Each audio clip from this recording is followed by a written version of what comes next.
HSC 26 এর হাতে আসলে কতটুকু সময় আছে? সো টু বি অনেস্ট আমি যদি তোমাকে বলি তাহলে হচ্ছে তোমাদের জন্য আর সময় আছে মাত্র 30 দিন কিংবা ১ মাস। কেন?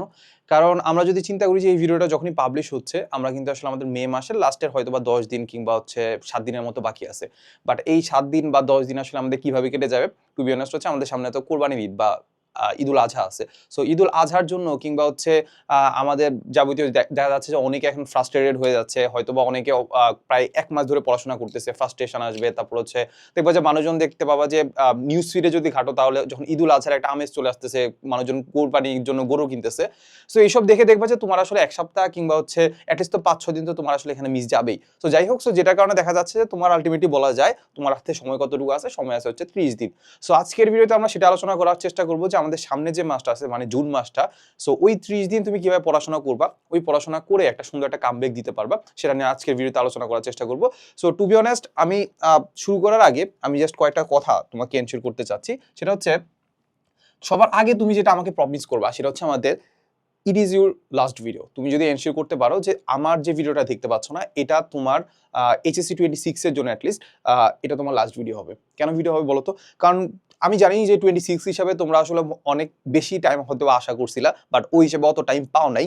ওইটার কারণে দেখা যাচ্ছে যে তোমরা এখন অনেক বেশি ডিপ্রেশনে বলো বা হচ্ছে অনেক ধরনের ফ্রাস্ট্রেশনে বলো, অনেক ধরনের ভিডিও দেখতেছো। ইভেন থাম্বনেইল যখন দেখতেছো যে এইচএসসি 26 কিংবা যখনই দেখতেছো একটা কামব্যাকের ব্যাপার, তখনই দেখবা যে ওটাতে ক্লিক করতে ইচ্ছা করে। সো এই ব্যাপারটা যখন ক্লিক করবা তখন ভাইয়া যখন তোমাকে অনেক কিছু বলতেছে যে না এইভাবে পড়তে হবে, ওইভাবে পড়তে হবে, হয়তো বা কিছু জিনিস তোমার সাথে মিলতেছে, হয়তো বা কিছু জিনিস মিলতেছে না, যেগুলো তোমার কাছে মিলতেছে ওইটা তোমাকে কি দিবে? ওভার কনফিডেন্স দিবে যে না আসলে আমি ঠিক পথে আছি। আবার যেগুলো মিলতেছে না ওইটা দেখে তুমি আরো ফ্রাস্ট্রেটেড হয়ে যাবা, ওই ফ্রাস্ট্রেশনে দেখবা যে আরো পড়তেছো না। সো এই হাবিজাবি যত কিছু আছে না কেন, যত কিছু তোমাকে আসলে ডিস্ট্রাক্ট করতেছে, ওগুলোর কারণে দেখবা যে তোমার যেটা করার কথা ছিল ওইটা তুমি করতেছো না, বাকি সবকিছু করতেছো। সো এইটার জন্য তুমি এনশিওর করবা যে আমি যে ভিডিওটা দিচ্ছি না, আমি যে আজকের ভিডিওতে যত ধরনের অ্যানালাইসিস বা যত ধরনের স্ট্র্যাটেজি তোমাকে বলবো, এই স্ট্র্যাটেজিগুলো তুমি ফলো করবা বাকি 30 দিন। আর এনশিওর করার চেষ্টা করবা যে আর যাতে তুমি কোনো ধরনের গাইডলাইন ভিডিও না দেখো। ঠিক আছে? একটু এনশিওর যদি করতে পারো তাহলে হচ্ছে ভিডিওটা দেখো, নাহলে হচ্ছে দরকার নাই। আচ্ছা, এরপরে আমরা যেটা ফলো করার চেষ্টা করবো সেটা হচ্ছে আমাদের তোমাদের হাতে তুমি যত ধরনের ভালো স্টুডেন্টই হও না কেন, খারাপ স্টুডেন্টই হও না কেন, তুমি 30 দিনের মাঝখানে খুব বেশি কিছু পড়ে ফেলতে পারবা না। তো খুব বেশি যেহেতু কিছু পড়ে ফেলতে পারবা না, যা যা পড়তেছো এনশিওর করার চেষ্টা করবা যে ওইসব জিনিস যাতে তোমার একদম বেস্ট, যাতে ওইসব জিনিস কমন আসবে, প্লাস হচ্ছে ওইসব জিনিসই আসার মতো কোশ্চেন। ঠিক আছে? সো দেখবা এখানে আমরা যেটা ফলো করার চেষ্টা করবো সেটা হচ্ছে আমাদের 80-20 রুল। এটা অনেকবারই শুনছো, অনেকের কাছে শুনছো যে 80-20 রুল বলতে আসলে কি বোঝায়? 80-20 রুল বলতে বোঝায় এটা যে সাপোজ তোমাকে আমি ১০০টা কোশ্চেন দিলাম, ১০০টা কোশ্চেন বললাম যে ১০০টা কোশ্চেন পর এই ১০০টা কোশ্চেনের মধ্যে দেখবা যে বেশিরভাগ স্যারই ওই ১০০টার মধ্যে ওই ২০টা কোশ্চেন, যে ২০টা কোশ্চেন সবচেয়ে বেশি ইম্পর্টেন্ট, ওই ২০টা কোশ্চেনই ঘুরে ফিরে দেয়। মানে ব্যাপারটা হচ্ছে তোমার ফুল সিলেবাস যদি আমরা চিন্তা করি, ওই ফুল সিলেবাসের মধ্যে তোমার 100% কিন্তু ইম্পর্টেন্ট না। ওইটা বুঝবা কিভাবে? ওইটা বোঝানোর সিম্পল একটা ওয়ে হচ্ছে তোমার, সিম্পল ওয়ে কি বলতো? Board question analysis. Board question analysis বা কি বলতো, বা যেটাকে আমরা বলি হচ্ছে টেস্ট পেপার অ্যানালাইসিস। ঠিক আছে? আচ্ছা, এখন এই টেস্ট পেপার অ্যানালাইসিসটা তোমাকে কে করে দিবে? কে করে দিবে? নিজেই করা উচিত ছিল, নিজেই করা উচিত ছিল। এখন তোমার যদি মনে হয় যে ভাই আমি এতদিন তো করি নাই, তাহলে এখন আবার একটা প্যানিক খাবা নাকি? কোনো টেনশন নাই, এইটা অ্যানালাইসিস করতে তোমার খুব বেশি একটা কষ্ট হওয়ার কথা না, খুব বেশি না। তো সাপোজ তুমি একদিন যদি বসো, একদিন যদি যে কোনো একটা সাবজেক্ট নিয়ে বসো, যে ফিজিক্স নিয়ে আমি বসবো, যে কোনো একটা সাবজেক্ট, কোনো একটা চ্যাপ্টারে আসলে আমাদের কোন কোন ধরনের কোশ্চেন আছে, কোন কোন টপিক থেকে কোশ্চেন আছে, তুমি ইজিলি বের করে ফেলতে পারবা। এখন এটার জন্য কি তুমি যা সাপোজ ধরো, সাপোজ তুমি কুমিল্লা বোর্ডে আসো, কুমিল্লা বোর্ডের কোশ্চেনই দেখবা, কুমিল্লা বোর্ডের কোশ্চেন দেখলে হয়, বাট ফ্যাক্ট হচ্ছে কি এটা তুমি আসলে শিওর হওয়ার জন্য কিংবা বলা যায় যে একটু সেফ ফিল করার জন্য তুমি যেটা করবা সেটা হচ্ছে আমাদের সবগুলা বোর্ড একটু দেখবা, সবগুলা বোর্ড দেখবা প্রতিটা যে কোনো একটা সাপোজ, যে সাপোজ চিন্তা করলাম যে ফিজিক্সের ক্ষেত্রে গতিবিদ্যার জন্য তুমি সবগুলা বোর্ড নিবা। আর দরকার হলে হচ্ছে দুইটা বোর্ড, দুইটা ইয়ার বা তিনটা ইয়ার, দরকার হলে ধরো দুইটা ইয়ারই করো, দুইটা ইয়ার সকল বোর্ডের কোশ্চেন দেখবা। দেখবা যে প্রতিটা চ্যাপ্টারের ক্ষেত্রে তিনটা বা চারটা টপিকের মাঝখানে সবকিছু কোশ্চেন চলে আসছে। সো এটাই হচ্ছে আমাদের 80-20 রুল, যে আমাদের বাকি 80% থেকে দেখবে যে কোশ্চেনই আসে না, বাট 20% যে টপিক আছে না, ওইখান থেকেই বারবার কোশ্চেন আসে। এখন তুমি যদি এই 20% বাদ দিয়ে 80% যদি পড়তে চাও, তুমি কিন্তু পড়তেছো, বাট এফোর্ট কোন জায়গায় দিচ্ছ? যেগুলো আসবে না। ঠিক আছে? তো সবার আগে তুমি বাসায় বসে এনশিওর করার চেষ্টা করবা যে তুমি যা যা পড়বা, এই 30 দিন যা যা পড়বা তা কি করবা যাতে একদম বেস্ট বা বেস্ট পসিবল কোশ্চেন হয়। ঠিক আছে? সো এখন আমাদের হাতে যে সময় আছে, মে মাসের যে লাস্টের 1 সপ্তাহ আছে, ওই 1 সপ্তাহ তুমি বাসায় বসে যেটা করার চেষ্টা করবা সেটা হচ্ছে আমাদের এইটা যে কি কি পড়বা সেটাই অ্যানালাইসিস করে ফেলো। ঠিক আছে? ডান। ওকে। এরপরে সবার আরেকটা বড় কোশ্চেন হইতে পারে যে এখনো হয়তো অনেক জায়গায় হচ্ছে মডেল টেস্ট চলতেছে, অনেক জায়গায় কি মডেল টেস্ট চলতেছে। এখন আমি যদি ভাই আপনি যেভাবে বলতেছেন, আমি একটু পরে যদি বলা শুরু করবে যে কবে থেকে কি কি পড়বা, সো যেটা বলা শুরু করছেন ওইটা যদি আমি ফলো করতে যাই তাহলে সেক্ষেত্রে কি আমি মডেল টেস্ট দিব কিনা, কিংবা এখনো দেখা যাচ্ছে যে আমি আমার গ্যাপ হয়তো অনেক বেশি, এখন এই গ্যাপের মাঝখানে আমি মডেল টেস্ট দিব কিনা। আমি বলবো যে তুমি এই ভিডিওটা দেখার থ্রুতে তো জানতেছো যে আসলে কি কি পড়তে হবে বা কিভাবে পড়তে হবে, তারপর আমি বলবো যে তুমি এখানে একটা বড় কনসার্ন হচ্ছে তুমি মডেল টেস্ট যেটা দিচ্ছ না ওই মডেল টেস্টে তুমি কন্টিনিউ করবা। এখন মডেল টেস্ট কিভাবে কন্টিনিউ করবা, খুব সিম্পল কথা। তুমি মডেল টেস্টের ক্ষেত্রে সাপোজ হচ্ছে কোনো একটা চ্যাপ্টার আছে যে চ্যাপ্টার তুমি জীবনে পড়ো নি, সাপোজ চিন্তা করলো যে তরঙ্গ চ্যাপ্টারটা তুমি জীবনে পড়ো না, বাট এটা মডেল টেস্ট পরীক্ষা আছে কালকে, ঠিক আছে, মডেল টেস্ট হচ্ছে পরীক্ষা হচ্ছে কালকে। ওই ক্ষেত্রে কি করবা, সেম জিনিস ভাই, বোর্ড কোশ্চেন অ্যানালাইসিস করা দেখার চেষ্টা করবা যে কোন কোন টপিক থেকে কোশ্চেন আসছে, ওই টপিকগুলা দরকার হলে তুমি ধরো ওয়ান শট ক্লাস করো, বা যে কোনো ধরনের ইউটিউব থেকে সার্চ দাও, ইউটিউবে সার্চ দিলে দেখবা যে অনেক ধরনের ফ্রি রিসোর্স আছে, কিংবা তুমি যদি যে কোনো ধরনের কোর্সে এনরোল করা থাকো তাহলে ওই কোর্সের ক্লাসগুলো একটু দেখে ফেলো, 1 ঘন্টা 2 ঘন্টা 3 ঘন্টা যাই যাক না কেন, ওই ক্লাসটা দেখে তুমি মডেল টেস্ট দিয়ে ফেলো, দেখবা মডেল টেস্টে তুমি ভালো করতেছো না, দেখবা যে মডেল টেস্টে কি ভালো করতেছো। কারণ মানে আমরা যদি চিন্তা করি যে এইচএসসির তুলনায় তো মডেল টেস্টের কোশ্চেনগুলো একটু হলেও কঠিন করে, তো যখন কোশ্চেনটা কঠিন করতেছে তুমি কিন্তু পারবা না, বাট এতে হতাশ হওয়ার কিছু নেই, অ্যাটলিস্ট তুমি পড়ছো, অ্যাটলিস্ট কি করছো, পড়ছো। সো মডেল টেস্টটা তোমার কি দিবে, মডেল টেস্টটা দিবে যে তুমি রেগুলার পড়াশোনা করতেছো, এইটা এনশিওর করবে। এটা যদি এনশিওর করতে পারো তাহলে আমার কাছে মনে হয় না যে আসলে তোমার আসলে খুব একটা ক্ষতি হচ্ছে। So model test must, model test কি মাস্ট, প্লাস এই মডেল টেস্ট দেওয়ার মাধ্যমে তুমি দেখবে যে অনেক ছোটখাটো ভুল তুমি ধরতে পারতেছো, কোন জায়গায় ভুল ধরতে পারতেছো, তারপর হচ্ছে কোন ধরনের ক্যালকুলেশন এরর হচ্ছে কিনা, তারপর আসলে তোমার আসলে পড়া রুটিন কেমন হওয়া উচিত, এই জিনিসটা কিন্তু মডেল টেস্টের মাধ্যমে হবে। সো মডেল টেস্ট যেটা দিচ্ছ, যেখানে ভর্তি হয়ে গেছো সেখানে থাকো, সমস্যা নেই। এরপরে লাস্টলি সেটা হচ্ছে আরেকটা জিনিস আমাকে প্রমিস করতে হবে, সেটা হচ্ছে আমি যা যা বলতেছি না, যা বলতেছি, তারপর হচ্ছে যেসব কাজ করতে বলতেছি ওইসবে তুমি যখন প্র্যাকটিস করতে যাবা অবশ্যই লিখতে হবে। ম্যাথের যে কোশ্চেনগুলো আছে না, ওই কোশ্চেনগুলো জাস্ট দেখে যাবা, আনসারগুলো জাস্ট দেখে যাবা, ফিজিক্সের ক্ষেত্রে থিওরি দেখে যাবা, তারপর হচ্ছে সূত্রগুলো মুখস্থ করে যাবা।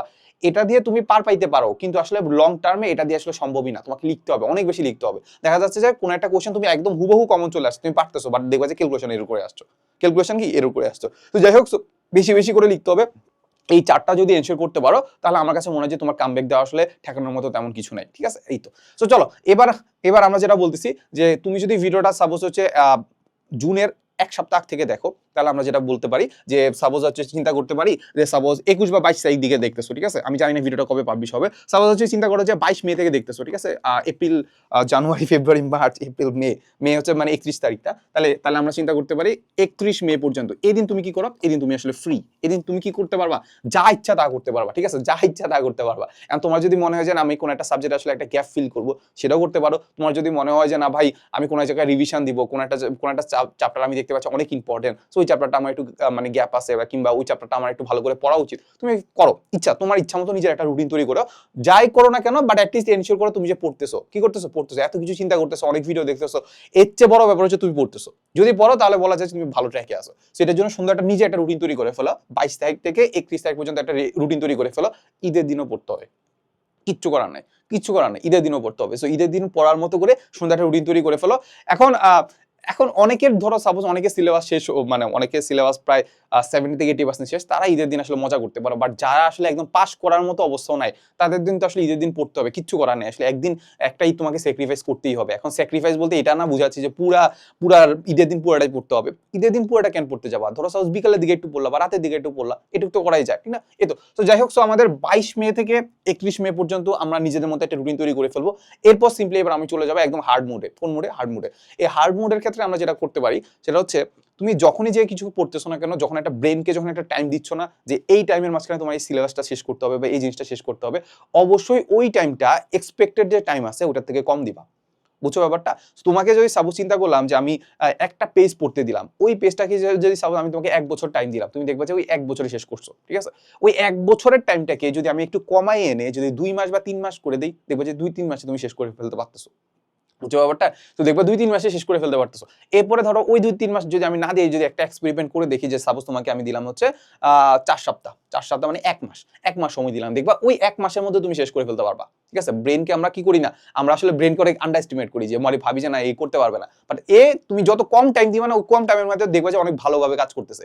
দেখবা মানে আমরা ইফিসিয়েন্সি তো বের করতে পারি, ফিজিক্সের ক্ষেত্রে বা ম্যাথের ক্ষেত্রে ইফিসিয়েন্সি তো বের করতে পারি। সো ইফিসিয়েন্সির ব্যাপারটা হচ্ছে যত কম টাইম দিবা না, দেখবা যে ইফিসিয়েন্সি তত বাড়তেছে, কারণ অল্প টাইমের মধ্যে সে করতে পারতেছে। ব্যাপারটা বুঝতে পারছো? এখন তুমি যদি ধরো সাপোজ হচ্ছে আরো কম টাইম দিলা, হয়তো বা 2 সপ্তাহ দিলা, ওই 2 সপ্তাহের মাঝখানে সে করতে পারবে না, এটা আমার 100% শিওর, বাট 2 সপ্তাহের মাঝখানে সে বেস্ট এফোর্ট দিয়ে 70 থেকে 80% কমপ্লিট করে ফেলতে পারবে, 70 থেকে 80% কমপ্লিট করে ফেলতে পারবে, ঠিক আছে। তো বাকি যে 2 সপ্তাহ আছে, যে 4 সপ্তাহ দিছিলাম এর আগের বারে, বাকি 2 সপ্তাহ দেখা যায় তুমি রিভিশনও দিতে পারবা, বাকি 20 বা 30% কি করতে পারবা, শেষ করে ফেলতে পারবা। সো এটাই হচ্ছে কথা, যত কম টাইম দিবা তত ব্রেন তত ভালো কাজ করে, নাহলে দেখবা যে ব্রেনও অলসের মতো কাজ করবে। ঠিক আছে, এই হচ্ছে কথা। সো এই জন্য আমরা আসলে জিনিসটাকে এভাবে ভাগ করছি যে 1 জুন থেকে 10 জুন পর্যন্ত আমরা কি করবো জানো, 1 থেকে 10 জুন পর্যন্ত আমরা কি করব, সেটা হচ্ছে প্রথমে যেটা করতে হবে সেটা হচ্ছে আমাদের রিভিশন। যেসব সাবজেক্টগুলা বা যেসব চ্যাপ্টারগুলা আমি একদম ভালো করে পারি, এটা রিভিশনের আন্ডারে ফেলতে হবে 1 জুন থেকে 10 জুন। ঠিক আছে, এরপরে এই 1 থেকে 10 জুনের মাঝখানে আরো একটা বড় জিনিস আসতে হবে, সেটা হচ্ছে আমাদের গ্যাপ ফিলিং। কি করতে হবে? Gap fill. এখন আমরা কোন জিনিসটা গ্যাপ ফিল করব, তারপর হচ্ছে কোন জিনিসটা রিভিশনের আন্ডারে ফেলবো, এটা কিভাবে বুঝবো? তো খুব সিম্পলি আমরা যেটা করার চেষ্টা করব সেটা হচ্ছে সবার আগে এই যে আমরা যে একটা 22 মে থেকে তারপর হচ্ছে 22 মে থেকে 31 মে পর্যন্ত একটা টাইম পাচ্ছি না, ওটার মধ্যে সুন্দর একটা কি করব, এরকম একটা চার্ট তৈরি করার চেষ্টা করব। কি করব? একটা চার্ট তৈরি করার চেষ্টা করব। সো ওই চার্টের মাঝখানে আমরা যেটা করব সেটা হচ্ছে, সাপোজ আমরা চিন্তা করলাম যে ফিজিক্সের কথা, ফিজিক্স ফার্স্ট, কি করলাম? Physics first. আচ্ছা, এরপরে আমরা দেখবো হচ্ছে ফিজিক্স সেকেন্ড, কি করব? Physics second. আচ্ছা, এরকম ভাবে লিখে ফেলা। সাপোজ হচ্ছে এরপরে হচ্ছে কেমিস্ট্রি বা ম্যাথ চিন্তা করলাম, সো ম্যাথ ফার্স্ট। এখন তুমি একটু অ্যানালাইসিস করার চেষ্টা করবে যে আমি ফিজিক্স ফার্স্টের মাঝখানে 10টা চ্যাপ্টার আছে, ও 10টা চ্যাপ্টারের মধ্যে আমি কয়টা পারি। ধরো সাপোজ চিন্তা করলে তুমি 7টা বা 6টা পারো, সো 7টা বা 6টা কিংবা অনেকে 8টা 9টাও পারতে পারো। সো এই 8টা 9টার মাঝখানে আমাদের কয়টা আনসার করতে হবে? ফার্স্ট যে চ্যাপ্টারটা আছে যেটা ভৌত জগত পরিমাপ, ওইখান থেকে কোশ্চেন না আসে না বললেই চলে আর কি। সো বাকিগুলো থেকে যদি 8টা কোশ্চেন যদি চিন্তা করি, তাহলে বাকিটা প্রতিটা চ্যাপ্টার থেকে তো একটা করে কোশ্চেন আসবে। আচ্ছা, প্রতিটা চ্যাপ্টার থেকে যদি একটা করে কোশ্চেন আসে, এখন তুমি যেসব চ্যাপ্টারগুলো বাদ দিছো, সাপোজ তুমি চিন্তা করতে পারো, মানে আমি চিন্তা করতে পারি এখানে 9টা সাবজেক্ট আছে, 9টা চ্যাপ্টার আছে, ঠিক আছে। সো 9টা থেকে কয়টা আসবে? সৃজনশীল 8টা আসবে। এখন তুমি যদি 9টার মাঝখানে যদি 7টা পারো, 9টার মধ্যে সাপোজ চিন্তা করলাম যে 7টা চ্যাপ্টার তুমি ভালো করে পারো, 7টা চ্যাপ্টার কি ভালো করে পারো, তার মানে তুমি চিন্তা করতে পারো যে 8টা যদি সিকিউ আসে, 8টা সিকিউর মধ্যে তুমি 7টা সিকিউ তোমার কমন আসবে। কমন বলতে কি, তুমি অ্যাটলিস্ট জানো যে কোন কোন চ্যাপ্টার থেকে আসছে কিংবা চ্যাপ্টারের কনসেপ্টটা কি, 7টা তোমার কমন আসবে। আচ্ছা, ওই 7টার মাঝখানে তুমি কিন্তু 5টা কিন্তু আনসার করতে পারবা। এটা কিন্তু তুমি আসলে মোটামুটি একটা ধারণা পাচ্ছ যে 5টা আনসার করতে পারবা। আবার তোমার যদি একটু কনফিউশন থেকে না পায়, এই যে 7টা চ্যাপ্টার আমি পারি, ওটা খুব একটা ভালো করে পারি না, তাও কিন্তু বুঝতে পারতেছো যে তাহলে ভালো করে যদি না পারি, তাহলে ওইখান থেকে কিন্তু আমি 5টা চ্যাপ্টার বা 5টা সিকিউ কিন্তু খুব একটা ভালো করে আনসার করতে পারবো না। তো এই যে আমি একটা অ্যানালাইসিস করতে পারতেছি নিজের মধ্যে, বা আমি নিজেকে যে অ্যানালাইসিস করতে পারতেছি, সো এটার কারণে বুঝতে পারবো যে আমি ফিজিক্স ফার্স্ট পেপারে কি আমি A+ পাবো কি পাবো না, ফিজিক্স ফার্স্ট পেপার আমি কত পার্সেন্ট আসলে কমপ্লিট করছি, তারপর সেকেন্ড পেপারে কত পার্সেন্ট কমপ্লিট করছি, তারপর হচ্ছে আমাদের ম্যাথ ফার্স্ট পেপারে আসলে আমি A+ পাবো কি পাবো না। সো এভাবে একটু দেখার চেষ্টা করবো, বা র্যাঙ্ক করার চেষ্টা করবো যে আসলে কোন সাবজেক্ট আমার বেশি গুরুত্ব দেওয়া উচিত, কোন সাবজেক্ট আসলে কম গুরুত্ব দেওয়া উচিত। বুঝতে পারছো? ওকে, না এবার তুমি ধরো সাপোজ চিন্তা করলে যে ফিজিক্স ফার্স্ট পেপারে তোমার খুবই খারাপ অবস্থা, কিসে বলতো? ফিজিক্স ফার্স্ট পেপারে তোমার খুবই খারাপ অবস্থা, এটাতে তুমি A+ পাবা না, এবার এটাতে A+ পাওয়ার টার্গেট করতে হবে, তাই তো? আচ্ছা, সো এটাতে যদি আমার A+ পাওয়ার টার্গেট করতে হয়, এবার তুমি যেটা চিন্তা করবা যে আমি সাপোজ 9টা চ্যাপ্টার, যেটা বললাম যে 9টা চ্যাপ্টার সবচেয়ে বেশি ইম্পর্টেন্ট, তাহলে এই 9টা চ্যাপ্টারের মাঝখানে আমি আবার দেখার চেষ্টা করবো, আবার সেম কেস বোর্ড অ্যানালাইসিস বা টেস্ট অ্যানালাইসিস করার চেষ্টা করবো, টেস্ট পেপার অ্যানালাইসিস করার চেষ্টা করবো যে আসলে আমাদের এখান থেকে কোন টাইপের, মানে কোন যে চ্যাপ্টার আছে ওই চ্যাপ্টারের মধ্যে সবচেয়ে বেশি ইম্পর্টেন্স বলে তো লাভ নাই, কারণ সবগুলো থেকে একটা করে কোশ্চেন আসবে। সো এই ইম্পর্টেন্সটা আমরা দেখবো না, আমরা দেখার চেষ্টা করবো কি বলতো, ওই মানে যে চ্যাপ্টারটা আমি পড়ি নাই, ওই চ্যাপ্টার থেকে কোন কোন টপিকগুলো বেশি আসে, তাহলে ওই চ্যাপ্টারটাকে আমি কমপ্লিট করে ফেলতে পারবো কিনা। পারা যাবে, খুব একটা কঠিন কিছু না। তারপর আমি যে চ্যাপ্টারটা মানে মোটামুটি হলেও পারি, খুব বেশি ভালো পারি না, তাহলে ওই মোটামুটি চ্যাপ্টার থেকে আমি দেখার চেষ্টা করবো যে আসলে কোন কোন টপিক থেকে আসে, ওই টপিকগুলো আমি পারি কিনা। যদি পারি তাহলে তো ভালো, যদি না পারি তাহলে আসলে কি করবো, আবার ক্লাস দেখবো বা হচ্ছে কিছু একটা করে আমি ওটা কমপ্লিট করার চেষ্টা করবো। ঠিক আছে, সো এইভাবে যদি আমি করতে থাকি, তাহলে আমার গ্যাপ ফিল হচ্ছে কিনা, আমি কি এনশিওর করতে পারবো যে ফিজিক্স ফার্স্ট পেপার আমি A+ পাইতে পারি? এই তো এইভাবেই তুমি একটু কনফিডেন্স গ্রো করতে পারবা। ঠিক আছে, সো এইভাবে আমরা কি করতে পারবো বলতো, গ্যাপ ফিল করতে পারবো। এখন গ্যাপ ফিল করবো হচ্ছে 5 দিন, বাকি 5 দিন হচ্ছে রিভিশন দিব। এটা কি এমন করবা না। আমি যেটা বলি সাপোজ হচ্ছে গ্যাপ ফিলের জন্য তুমি আসলে প্রতিদিন টাইম রাখবা, 1 তারিখ থেকে 10 তারিখ পর্যন্ত প্রতিদিন টাইম রাখবা, প্রতিদিন টাইম রাখবা। এই প্রতিদিন রাতে এটা তো কমপ্লিট করবা। এখানে তুমি ফিজিক্স কেমিস্ট্রি ম্যাথ সবগুলো একসাথে জগা খিচুড়ি পাকাই ফেলবা। কেন বলো তো?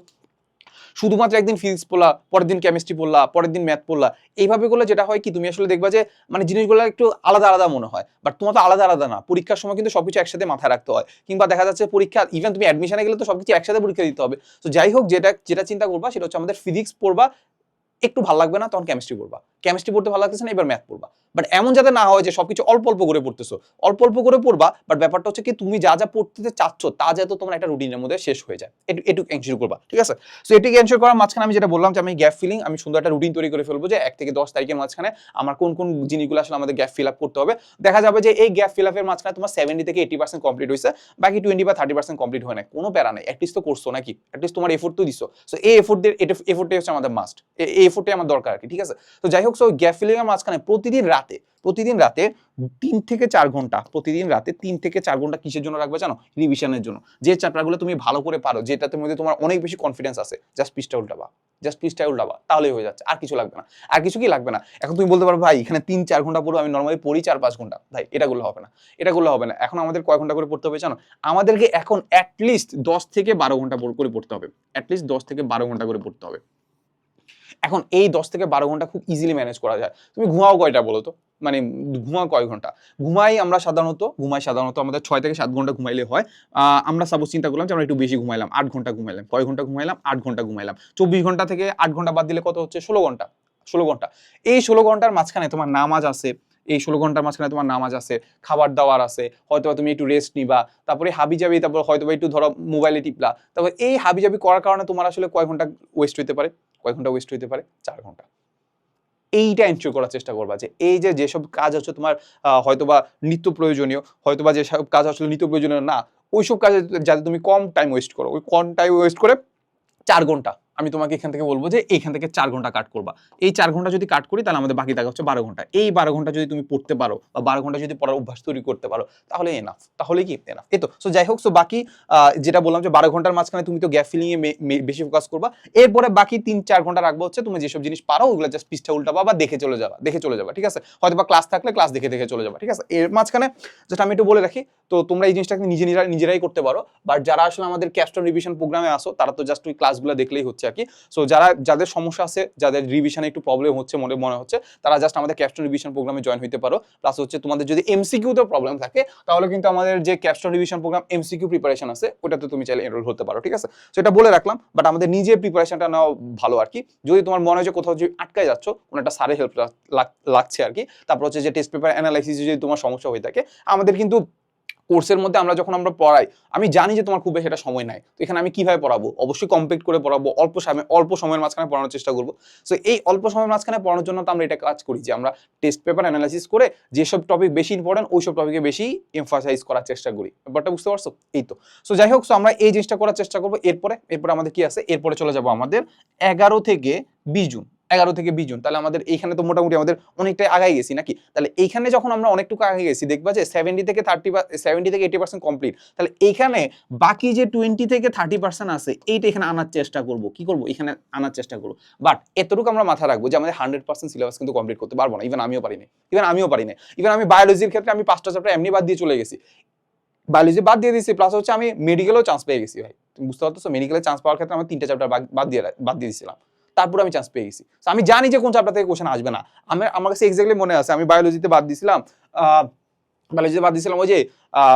ওই যে রিপ্রোডাকশনের যে চ্যাপ্টারটা আছে না, ওই চ্যাপ্টারতে খুব একটা কোশ্চেন আসে না। আমি দেখছি যে মেডিকেলে খুব একটা কোশ্চেন আসে না, হয়তো একটা বা দুইটা কোশ্চেন আসতে পারে। একটা দুইটা কোশ্চেনের জন্য আসলে আমি পুরো চ্যাপ্টার কেন পড়বো? বাদ দিয়ে দিছি।